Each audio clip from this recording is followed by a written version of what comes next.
Welcome to the Work Hard, Play Hard, and Give Back a Real Estate Podcast. I'm Mike Litzner, broker owner of Coldwell Banker, American Homes, and we're here at the studio at American Homes in Smithtown. And I have the pleasure of having as our guest today, Valerie Rosenblatt. Valerie's a great agent, not just a top agent, but a great agent in the Syosset Woodbury marketplace in our Syosset location.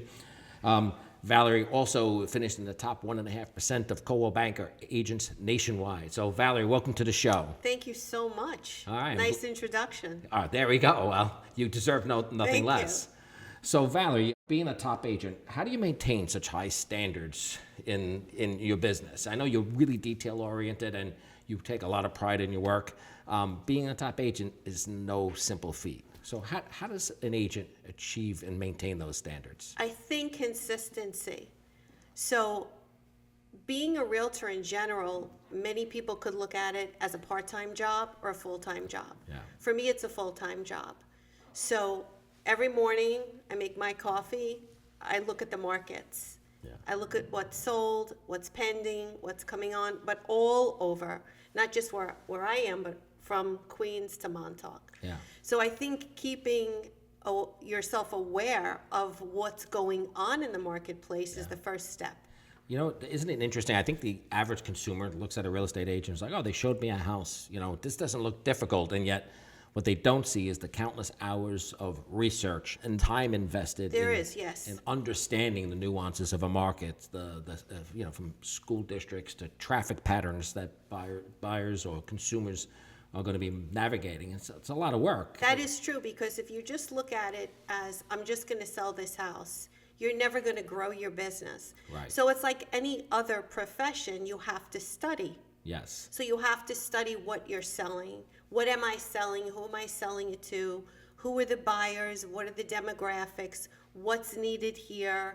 Where else could I bring someone? It's all studying. Yes. So for me, there's really no downtime. Yeah. I start at 7.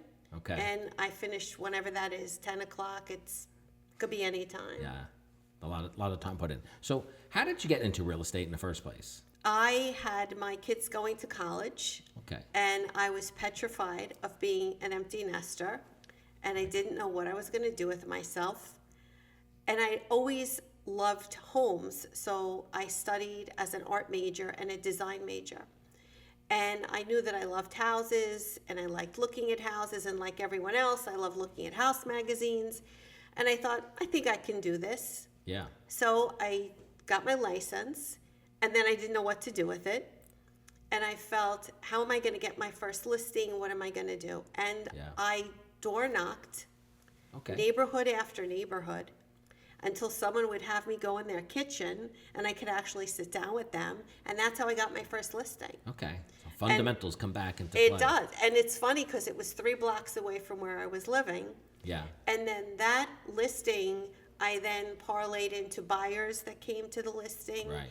And then people in the neighborhood knew, oh, she did a really nice job. And then from there, I got more work. It started to grow. Yeah. I'm often asked, obviously, having been in real estate really my whole adult life and being in a brokerage position, it's like people watch HGTV and it's like, oh, I love houses, and I feel like I could be a great agent. And having that design background, having that love of houses doesn't always translate over, because there's a missing factor here, which you just touched on. It's that willingness to do the things they don't show you on HGTV. It's, pounding the pavement, reaching and getting your name out there, building your own reputation. Well, it's also building a brand. Yes. So I have Coldwell Banker behind me, but I also have myself. Yes. And I'm the vehicle that people want to work with. Correct. So I believe an agent is only as good as they want to be. Yeah. If I worked for any other brokerage, I'd still be successful. Yes. I like Coldwell Banker because I really love the people. That's really what keeps me here, is I like everyone's genuine. Yes. And I don't see that very much out there. So that's what keeps me here. Yeah, no, that's great. In terms of work, for me, for design, when I wanted to get into what I do, which is mostly new construction, I met builders over the course of a year and a half, trying to get them to trust me, to believe I knew what I was doing, and it was very, very difficult. Yeah. I finally broke through, and now I have 8 builders that I work with. I'm glad you brought this because this is where I wanted to And go. that's where the boots on the ground, which is Yeah. a great expression. I love that expression. Yeah. And it really was boots on the ground because I kept meeting people and they said, well, you don't have enough experience, next. And then I finally met someone and then I said, this is what I see here on this particular lot. Knock the house down. This is what I see. And they went with my vision. Good. And they realized she's good at this. Yeah. And that's how it began. So tell us a little bit more about the design background. So, you're artistic, you have a design background. Where did you go to college? I went to NYU. Okay. You majored in? Art history and design. Okay. Yeah. Now, when you say design, what does that mean for the layperson out there when someone takes design? Design is how things will coordinate in a space, whether it's outdoor, indoor. Design is also with art, how art works off a room or works off other pieces of art. Yeah. And I think it's something you naturally have within you that you crave, that you want to do. Yes. When you walk into a space, my natural instinct is to want to reorganize it. Okay. And give it a better flow, give it a nice walkway, put art in different pieces of the room. That's just something that's in me. Yeah. Other people could walk into a space and not care. And you see that when you go into a listing. Some listings, when you walk into them, you could see the agent really took the time to rearrange the furniture, maybe put fresh flowers out. Stage it a little bit. Yeah. And then other agents, there could be a whole array of nonsense going on. Yeah. So that's the design aspect of things. You know where I see from my vantage point, the staging making a huge difference, especially the way business is done today as opposed to maybe 20 years ago. Photographs. Could you walk our audience through what it looks like, the photographer, the staging, Sure. what type of packages? So the first thing I'll tell my seller is that please be aware I will be moving your furniture around. That's the Does first. that always go over well? No, but they let me do it. Yeah. But that's the first thing I'll always say is your house isn't going to look the same because I'm going to be moving furniture. I'm going to be taking things out of the room. I'm going to be moving your couch because I will edit each photograph the photographer takes. Yeah. So if I don't like how the photograph looks, I'll move the furniture and I'll have the pictures taken over again. Yeah. Because that's really the first door to a buyer looking at your home. That's the window. It's the pictures online. Yeah, exactly. So exactly. that's your first step. So you have to realize you may have been in this house many times, but to that buyer, that's their first meet and greet, so Yeah. to speak. So the pictures have to look crisp. I'm all about the crisp picture. Yeah. Are you a big fan of, drones, night vision? I love drones if they're appropriate. Night pictures, not a fan. Okay. Why? What's the why behind that? I just think that they could be edited a little too heavily with light, and that may not really be the light that's there at night. Yeah. So what I will always tell people is drive by the house at night and actually see what it looks like. Okay, yeah. It's a better indication of what they're actually getting. Right. All right, good. Right. But I love drones. You do? I love drones. Yeah. Yeah. Now, the effect on drones, is that based on maybe a price point? I know your average sales price is well above average from the industry. Right. You want to share what the So average for me, sales price? For me, my average sales price? You personally, yeah. Way over $1 million. Yeah. Yeah. Is it over 2 yet, or? Yeah. Okay. Yeah. So do you approach a multi-million-dollar property as an agent, from a sales point of view, different than you approach a 500 Yes. or 700? You really have to. Yeah. Because the buyers that are coming in, say, for a home anywhere from 2.5 to 10 million, it's lifestyle. Yeah. So they have to know that the lifestyle they want, they can achieve in that area, whether it's golf or shopping or boating, whatever it is they may want. So Right. those things always have to be highlighted. In terms of drones, you want to always feature the property. Yeah. So if I have a home on a 60 by 100 lot, the drone isn't really going to work Right. because I'm going to get everybody else's house in there too. Right. And I don't want that. Right. So on properties half acre or more, that's usually my starting point for a drone. Okay, good. Now, again, the emphasis, I know, and the unique market you've been able to carve in new construction, is it in a specific area and price points, or is that just because the cost of land is so expensive on Long Island that all new construction's at a higher price point? What do you see is going on in that market? So for new construction, it's more about material cost and labor cost. So for the builders, the material cost has leveled out since COVID, Yeah. but the labor cost has increased exponentially. Yeah. So what has happened for them is they have to have so many projects going on at one time to fulfill the obligation they have with the contractors for framing, for electric, for plumbing. Otherwise, they move on to other jobs. Right. So that's where the cost is really come in. It's labor Okay. more than materials right now. Okay.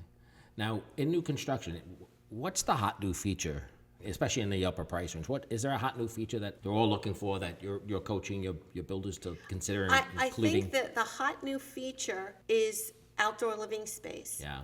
So years ago, you'd have a nice backyard with a pool and a barbecue, and it was a great day. You're having people over, popping open a beer or a great seltzer, and you're having a great time. Yeah. Now it's really become an extension of the home. And it's funny because on my way here, I had sold a home to a really lovely family nearby, and he called me up and he said, "Val, will you design an outdoor space for me?" Really? It's funny, right on the way here. Yeah. And I said, "Sure."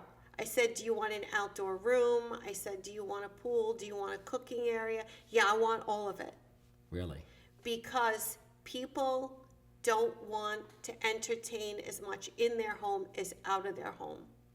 And in many cultures, you only entertain outside of your home. Really? Okay. So this is becoming a new buildable aspect in a home where we will say you can have that outdoor living room with the fireplace, set up for a flat screen TV, whatever it is you may want. Yeah. And people can do it on a small scale as well. Right. It's not just for a big home. Correct. You can do it in any home. So is it like the outdoor kitchen, sinks, refrigerator? Is it It's the whole thing. You have a covered space. Yeah. That's an extension of the home. You might have a flat screen setup. You could have a fireplace, couches, beautiful, tiled area. People put rugs on them, couches. That's the way to go right now. Yeah. Is there certain materials that are more popular? Is it like more stone? Like, you go back 20 years and it was like decking and wood, but I don't think it's decking and wood anymore. It's not decking and wood because some of the composite materials get very hot under your feet. Yeah. So if you put them down, you really have to be careful. Right. So it's more natural materials that people are leaning into. Okay. So the stones, you're Stones, saying, pavers, even granite or quartz. Quartz is very popular. Quartz is tops, very popular. even on the outdoor. Yeah, they'll put it anywhere. How hands-on are you with the builders and actually developing their plans? I mean, you got the architects that are in there that are. Well, in many occasions, I actually sit with the builders and we design the house together. Okay. With the architect? No. Okay. So I'll sit with the builder. I have a vision of what I would like to see built based on the conversations I'm having with buyers. I'm hearing what buyers are now looking for. Yeah. What do they really want? And I'll sit down with the builder. They have their own CAD CAM on the computer. And then they'll take the drawings that we're doing together, and that goes to the architect. Oh, so you're giving the architect the vision, and then they gotta And then put the sticks and bricks together. the architect will write it up, supporting walls, beams, setbacks, things like that. But the plans are actually coming from myself and the builder. Interesting. Now, when you're dealing with a buyer clientele at that level, again, people coming in $2 million, $3 million, $4 million, how much aftermarket customization will a builder allow for? My particular builders, it's unlimited. Really? Okay. It's whatever you want. This is not Ask and you included. shall receive. Yeah, and then just It's pretty much negotiating the whatever you price. want. If a home is large enough, you want an elevator, we can do that. Yeah. You want a special custom inlay, we can do Right. that. We never say no. Wow, there you go. I like that. You have a slogan, correct? Do you want to share your slogan with? Oh, your goals are my number one priority. Yes, exactly. See, I remember hearing That's that. my slogan. So how do you ensure that you balance your clients' needs with the often fast-paced, high-pressure environment of real estate? I always put them first. Yeah. I never put myself first ever in a transaction. Yeah. I'll always do what's best for them, what they need, because that's my business. It's Yeah. a lot referral. Yeah. And people will say, oh, she really did the best thing for us. Because you're putting people in a home, that's where they're going to make their memories, their future. I look at it as if I'm helping someone get started with a new phase of their life. Yeah. So I always put them first. Yeah, good. It's funny. It's a common theme that I often hear from successful agents. It's, the focus on the client, and helping instead of selling, right? It's funny because selling is never in the forefront for me. Yeah. It's always about meeting people, making relationships, sometimes along the way making a friend out of that relationship. Yes. And the selling is a byproduct of that. I've never gone out and said, oh, I'm going to do this much business and I'm going to sell this. That was never even a thought for me. Yeah. I think it's a very organic process where if you're genuine and you're there to actually help someone move forward in their life, right, they're going to want to work with you. Yeah. I've turned people away that I felt shouldn't be making a move. Okay. I've discouraged sellers. Yeah. Because I have to sleep at night. Yeah. So if I really feel in my gut this is not the right thing, I will try to let people wait. Right. Or go in a different direction and try to help them do the right thing for themselves. Yeah. Because the worst thing is to have people overspend in a new construction situation. Yes. And it gets very difficult. Yeah. So it's always best to put people on the right path. Now, I assume that based on the price points, that most of your purchasers in the new construction field are move-up buyers. Like a first-time home buyer doesn't typically come in and spend $2, $3, $4 million. Well, if they're coming from New York City, so a lot of them may be renting. Okay. And they've put money away, and now they're ready to build. Okay. Other times, family is helping them. Okay. To buy and build. People pivot within areas. They might live in one area and their proximity to this other neighborhood, and they'll move up that way. Right. It's always different. Right. It's always different. All right. When someone has to sell in order to buy, how do you coach them through that? For new construction, they will have a window. Yeah. And if they don't meet that window, then we have to terminate the transaction. Okay. Because the window for new constructions anywhere from 14 to 18 months.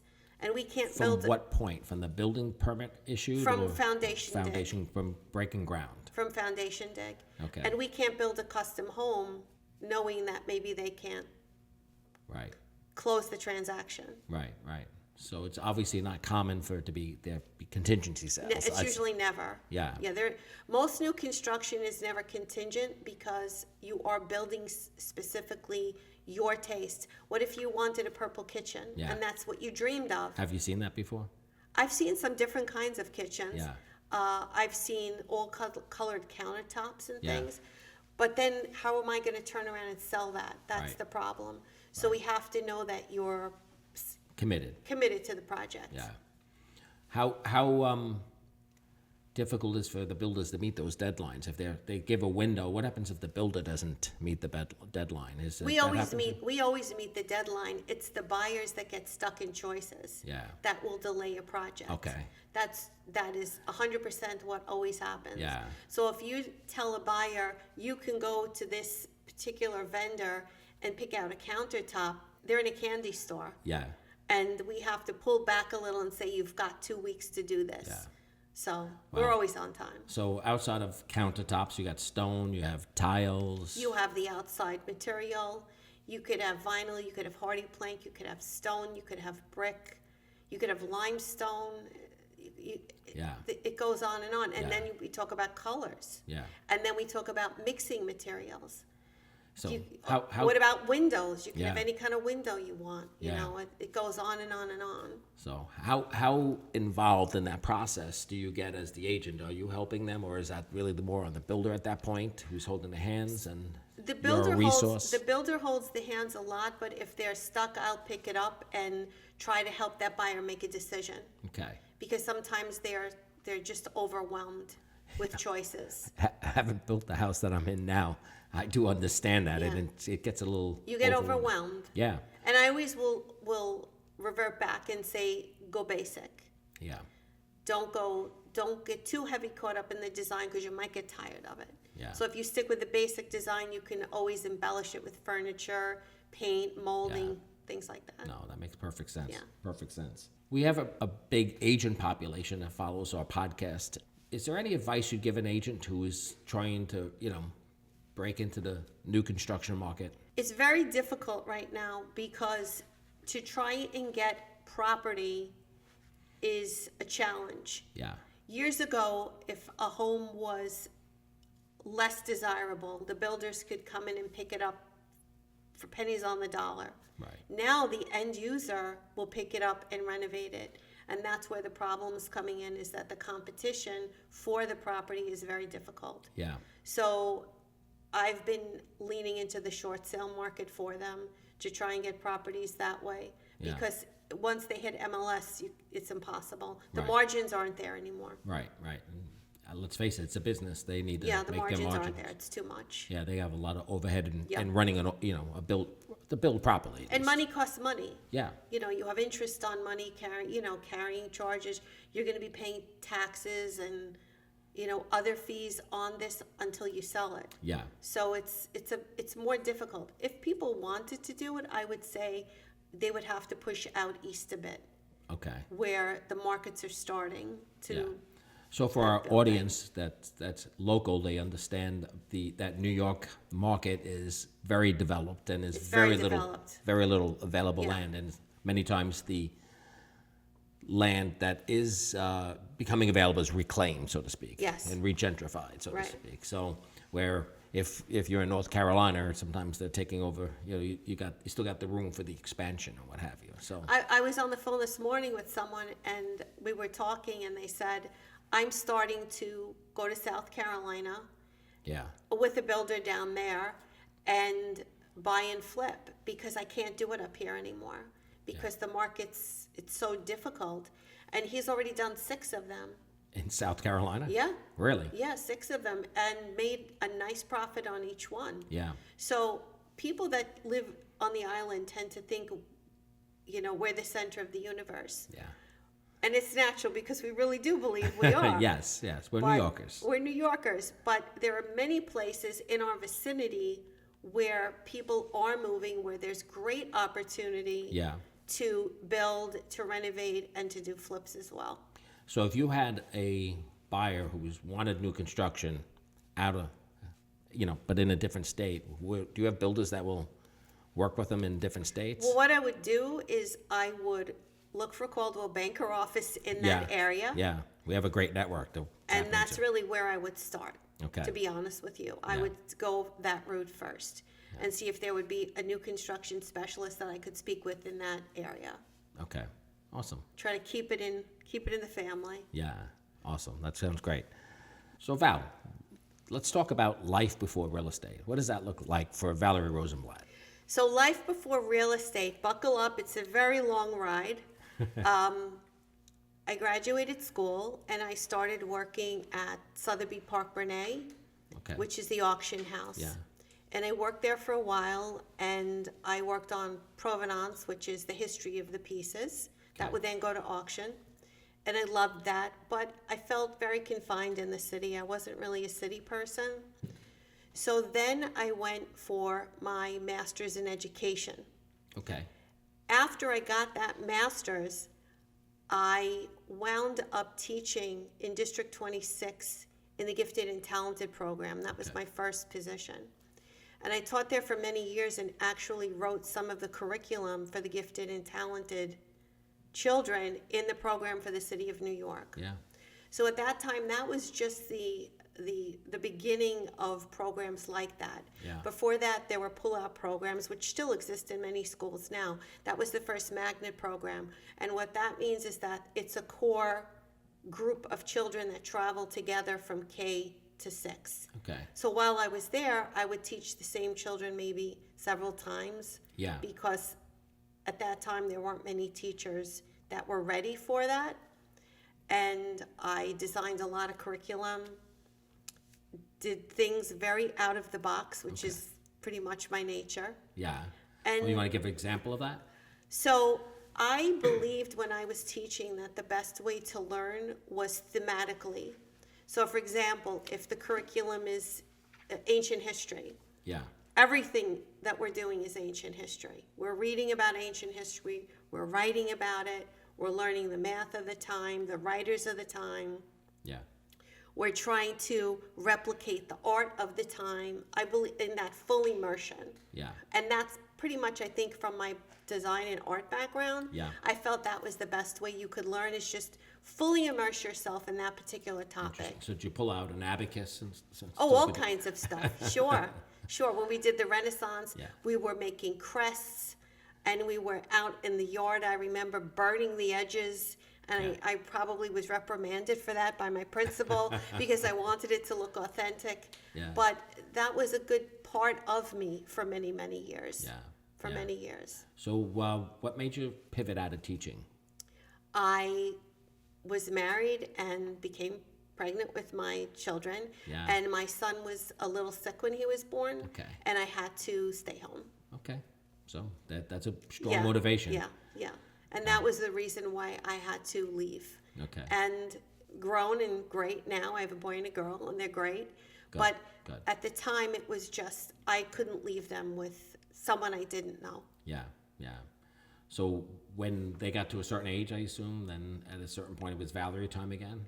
It was Valerie time again. I did help my husband with his business. He had a software business at home, and I did work with him at home to Yeah. grow the business. And then when I knew the kids were leaving, as I said, I had great fear of being an empty nester. Yeah. And at that point, I felt very insecure with myself because I had been out of the workforce for so long. Yeah. I didn't really know how I could compete with young people, and where was I really going to fit in.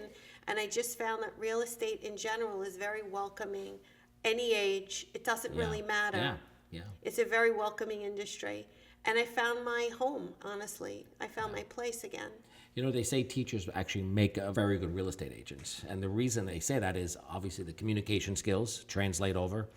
And to a certain extent, as an agent, if you're doing the job the correct way, you're educating your client, whether it be the seller and how to bring it to market, or your buyer and how to navigate the It's funny you said that, open because marketplace. I have been told on many appointments, should I sit at my desk right now? And I never understood why, but Yes. it's just trying to educate people and let them make a correct decision correct. is very Yeah. important for me. That makes sense. Yeah, That makes yeah. sense.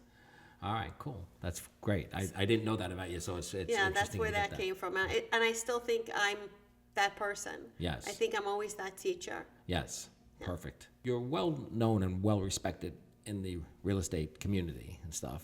You know, so tell me what it's like to be part of Valerie's network of realtor friends. Part of my network of realtor friends. So for me, the industry is about everyone getting along. I'm Yeah. a big proponent of we're all in this together, but in the real sense of it. So when I started the business, I always try to imagine myself on the other side of the transaction. How are they viewing me? How are they looking at me? How is this agent looking at me? And I always felt it was important to be respectful of the other agent's journey as well as mine. As a new agent, I didn't know much. Yeah. And I was doing transactions with very seasoned agents. Yeah. And it's a very difficult thing to do. Yeah. So for me, it was always about making relationships with the agent on the other side of the table, sometimes more so than anyone else in the transaction, because I always felt, I don't know where in my life I'm going to meet them again. And if I'm in a situation where I'm giving them an offer, maybe they'll remember it Right. was easy. Maybe they'll remember How professional. how professional it was. And I kept doing that. And I'm not of the belief that my company is better than your company. I don't really believe that. I believe every agent finds their home in their company, and Right. all agents work very hard. Yes. So it's always about maintaining that level of respect for each other. Yes. I don't see it a lot. I wish I saw it more. Yeah. Well, it's a highly competitive business at the same time, and it's a matter of balancing that competitive nature with, I think, good common sense and moral ethics. But people can be competitive and nice. Yes. You don't have to be hurtful. You don't have to be cutthroat. You can be competitive, but stay in your lane and be respectful of people. 100%. And that, for me, was really how I became an agent's agent, if there's such a term. Okay. Where agent friendly. Agent friendly, where many times agents, when they get a listing, will call me and say, Val, I have this listing. Do you have anybody? And I'll say, well, don't you want to put it out to MLS? Well, we do, but we'd rather work with you. Yeah. Because I try to make it easy for everyone. Make this a nice transaction. I think this is wonderful advice to give to new and aspiring new agents to follow. Agents should not overlook that piece of advice. It's very important, and I'll tell you a funny story. Okay. So during COVID, everyone was running around hoarding. Yeah. Toilet paper, paper towels, soap, whatever you could find. And a very good agent friend of mine, who's the manager of a very large office, not mentioning any names, it's all good, was talking to me and said, I have no toilet paper. I don't know what to do. I said, are you going to be in your office for the next half hour? She said, yes. I said, I'll be back. Because I remembered I was at a supermarket and I saw a lot of toilet paper. All right, so you didn't bring a bag of dried leaves or anything? No. I ran back to the supermarket and I got her as much toilet paper as I could. Yeah. And I called her and I said, come on out to my car. And she was speechless. Oh. And she said, you don't even work for my company. I said, but what does that have to do with anything? A human. Yes, you needed this, and we're friends. Yeah. And to this day, she will say, no one's ever done that for me. Yeah. And it's just going that little extra to just show that you're a person, and people sometimes have good days, they have bad days. Agents have good days and bad days. And sometimes you just need someone there to say, I got you. Yeah. This is okay. We don't have to work for the same company. No. I'm there for you. Right. Well, and that's the difference. I think it's very important. Love that story. It's my toilet paper story. So let me ask you this. If, having been an agent up and coming and you've dealt with some of these seasoned agents before, was there anybody that was a mentor or took some type of attention? You didn't have that person that jumped out that patted you on put their arm around your shoulder? I made so many mistakes.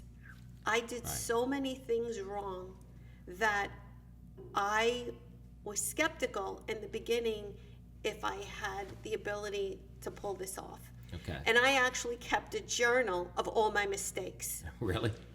I did, because I didn't really have anyone to guide me as to how this business worked. And I had a journal. I really did. It was and I would write notes in it. Don't do this again. This was really, this was better. Think about it this way.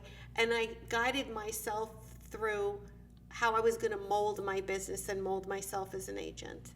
Yeah. I wasn't with Coldwell Banker at the time. Okay. So that's part of the reason where Coldwell's a very mentoring company. Yes. But where I had started, it wasn't. So I was pretty much on my own. Yeah. Interesting. All right. Well. And I'm all about the journaling for new agents. Okay. I think it's very important to write down what you're doing, what works, what doesn't work. And if you really look at that, you'll find your footing. Yeah. It does take a while or a certain amount of experience to find your legs, so to speak. It does. Your real estate It really legs. does. It really does. So I think new agents have to factor that in. Again, they make it look sexy on HGTV, and yet there's a lot of unsexy things that we have to do. I think real estate is a very attractive field, but you have to treat it as a full-time job. Yes, as a business. It is a business. Yeah. It is a business. Yeah, they say if you look at it as an agent, you're in business for yourself, but not necessarily by yourself. If you're with the right broker, you're not by yourself. Right. If you're with the right broker, you're not by yourself. And if you're with the wrong broker, it can break you. Yeah. And I did get to a point where I was very broken and very devastated at the industry. And the truth is, and I'm not just saying it because I work for Coldwell, when I came to Coldwell Banker, I could breathe. Yeah. And my business started growing exponentially. Yeah. Good. Because I felt the space and the ability to just be who I was. Yeah. And also, a big part of it is that the managers are non-compete. Yes. So I had been working in situations where the managers were, and it was not good for me. No. It was very difficult. Being a top agent is a full-time job, and being a manager and doing it correctly is a full-time job. Right. It's, you can't really do two You full-time can't do jobs both. And having a manager, effectively. and Leslie is my manager, Yeah. and I love her. She's great people. She's wonderful. Yeah. And having someone that's always there makes the difference. Yes. And Exactly. that did change my business. Yeah. Well, something that's like you don't want someone who's going to micromanage you, but No, you no. need to know that someone's going to be there when you especially need as, it. as you more and more experience, you can figure a lot of stuff out. But every once in a while, you need that sounding board, right? You definitely do. And no one's an island unto themselves. And I No, always nor say, should they be. in this business, I still learn something all the time. Yeah. Yeah. I'm always saying, wow, I didn't know that. And I'm always learning something. And just when you think you have it down, they keep changing. Oh, so. you never have it down. You never have it down. Exactly. It's always Exactly. changing. But for new agents, I would honestly say make it a point of meeting other agents. Even if you don't have a buyer for something, Yeah. go to their open house, say Right. hello, introduce yourself, check out a property, preview it, just so you know what's out there and you're meeting people. Yes. Yeah. Because many agents are leery about doing deals with agents that have no experience. So if you can get out there and meet people, even if it's not with a buyer by your side, Right. you're still networking. Yes. Exactly. And Exactly. that's what's really important. No, it's a great piece of advice. So Valerie, just to pivot a little bit now and get the a little more of the personal side of Valerie Rosenblatt, can you share a non-real estate interest of yours? Non-real estate interest of mine, that's a tough one. Yeah. But if I have to, I love to cook. Okay. My background is Italian, so Okay. the kitchen is a very important place Yeah. for Do me. you have a go-to dish or I recipe? love vegetable dishes. Okay. I love going to farmers markets, looking for new places where I can buy local produce. I Yeah. love local produce. What's your best recipe? Stuffed zucchini. Okay. Yeah, Yeah. it's a favorite. It's Is a that- family favorite. Is it baked?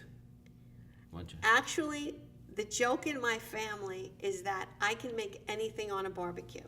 Okay. Anything. Anything. I can make it on a barbecue. There you go. I can make French toast on a barbecue. I can make eggs on I can make anything on a barbecue. That's interesting. So it's made on a barbecue. Okay.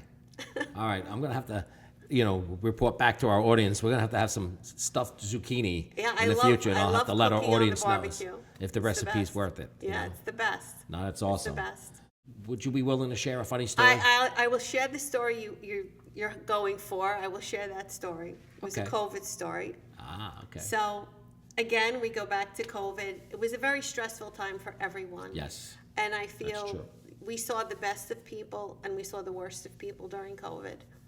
Some people rose to the occasion, some people didn't, in terms of just how we would treat each other. Yeah. And when COVID was happening and everyone was stocking their pantries, I had a very strange notion of what should be going in my pantry. Most people might be putting in canned vegetables or soups, Toilet paper. toilet paper.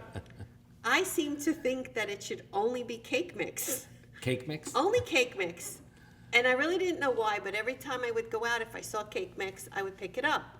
So as we all have in our cabinets, you keep pushing things into the cabinet, you push it into the cabinet, and then you put things in front and you forget what's behind. So about 8 months ago, my kids were home and they said, I think we should clean out your bunker downstairs. Because Is that what you call it? I called it the bunker. They said there's a lot of stuff and we think a lot of it's expired. So I said, yeah, you guys go, have some fun, whatever you see. If you don't think it's good, you could throw it out. And my children are very organic, clean eating, the whole Yeah. thing. So my son comes up and he says, Mom, we have to talk. So I said, what did I do now? You think we have a problem? I'm always doing something. What did I do now? He said, what's with the 50 boxes of cake mix in the basement? He said, what were you thinking? I said, honestly, I have no idea. But for me, cake and a warm cup of coffee or a muffin and a cup of tea, I thought would have been a very soothing, relaxing thing to have during COVID. I never got to it because there were so many other things going on. I actually worked right through COVID. Yeah, yeah. I never took a break. No time for cake. There was no time for cake. But yet you kept buying I kept buying mix. more cake mix thinking I was going to make it, and there was no time for cake. And at that time, many agents, as you know, we were double and triple masked. Yeah. And we were out there working. Yes. And I was one of them. Yeah. So there was no time for cake. Yeah, no time for There cake. was no time for cake. That's awesome. But of all the things to stock up on, It was water. an unusual choice. Yeah. I admit it to this day. It was a very unusual choice. Now it's become pancake mix. Yeah. I've pivoted to pancake mix. Oh. I don't know if that's any better or not. It's not better. No. So, do you have any, what you'd consider quirky habits that you like to share with our audience? I'm addicted to Post-its. Post-its. I love Post-its. Okay. At any given time, there'll be 10 Post-its on my desk. I love the idea of Post-its, and I love Post-its, where I can write what I have to do, and when I do, I can just have that great feeling of crumpling that Post-it up and throwing it away. All right. This way you know you accomplished something. I love Post-its. I think everyone should have Post-its. There we go. Realistically, if you had to say, who's your biggest inspiration? You know, who has influenced your life? Maybe, you know. You're going to get me very emotional. Okay. My mom. All right. Yeah. She's not here any longer. All right. Well, But sorry to hear that. Yes. So, you want to share a mom story with our audience? So my mom was a very unusual woman. Okay. She was very simple. Okay. She gave me my love of the farm, the love of cooking things fresh, Yeah. the love of being with your family. But she always told me one thing, and I've imparted that to my children. Yeah. She said, in life, you're going to meet a lot of people. Yeah. There are always going to be people with more. There are always going to be people with less. There are always going to be people that appear happier than you. There'll be people that appear less happy than you. She said, but it's always important to be happy with who you are. Yeah. The Great grass piece of is advice. never greener. Yeah. You know what I heard? The grass is greener where you water it. She said the grass is never greener. Yeah. Don't ever look at what people have. Appreciate the journey that everyone takes, Yeah. and just love the journey that you have. Yeah. And that's really how I live, and that's really me in a nutshell. Yeah. So I meet people that are extremely wealthy every day. Yeah. I never look at them. It doesn't affect me. Right. Because I just go back to what she always said, is just be happy with the journey you have. Yes. Because the truth is, most of us wouldn't change our lane for someone else's. Yes. We really wouldn't. No. You know, we think we would, but if the choice were given to us, we really wouldn't.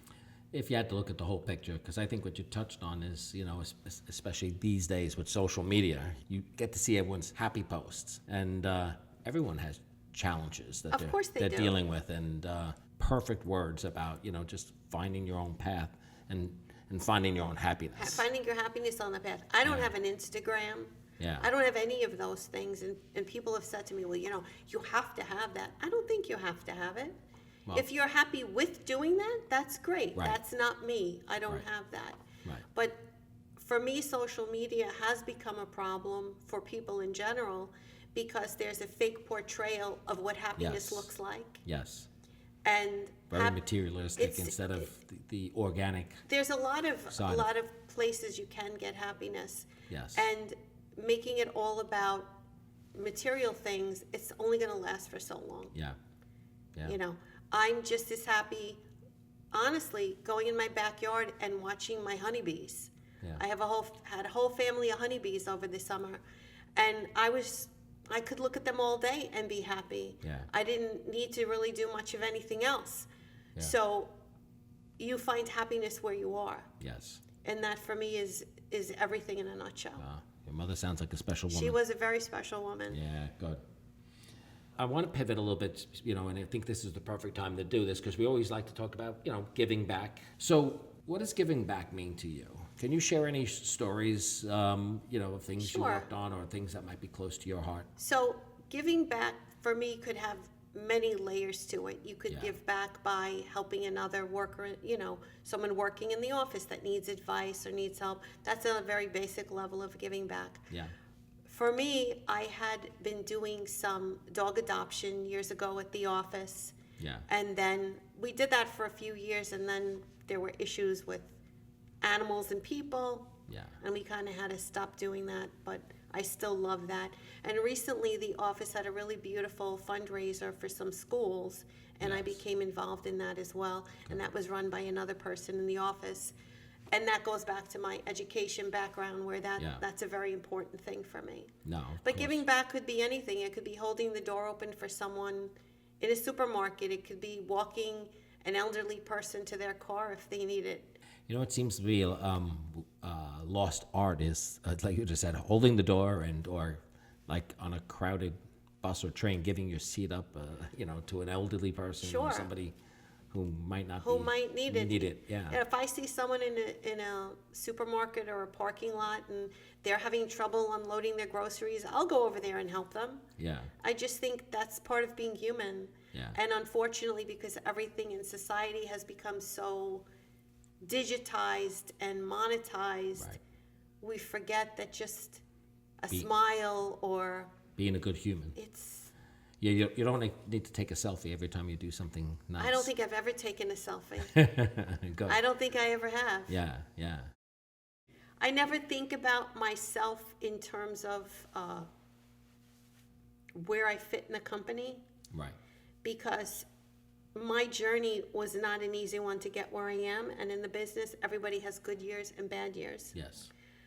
So I never like to think about what I do or what how much I have under contract or how much I've closed, because that could change overnight. Right. The business can change on a dime. So it's all about what I'm doing today. Right. What am I doing today to try to ensure myself for the next year? Right. That's as far as I go. I never look at the bottom line. It happens. Yeah. Whatever it does, it's doing it, and I don't really Right. think about it. Good. No, you stay focused on what you. If I thought about that, I would become petrified. Yeah. Because I say this year is a really good year for me. Yeah. And I may not have that year next year, Right. And I have to be okay with it. And I am okay with it, Right. but I don't focus on it. Right. Good. So please remember, when you get a chance, like, subscribe. We appreciate your support of our podcast here. So It's time for the Drop the Mic question. you have an extensive experience in home staging. Have you ever had a funny or unexpected moment happen, during staging or showing? I don't think I can talk about it. Now I want to hear it.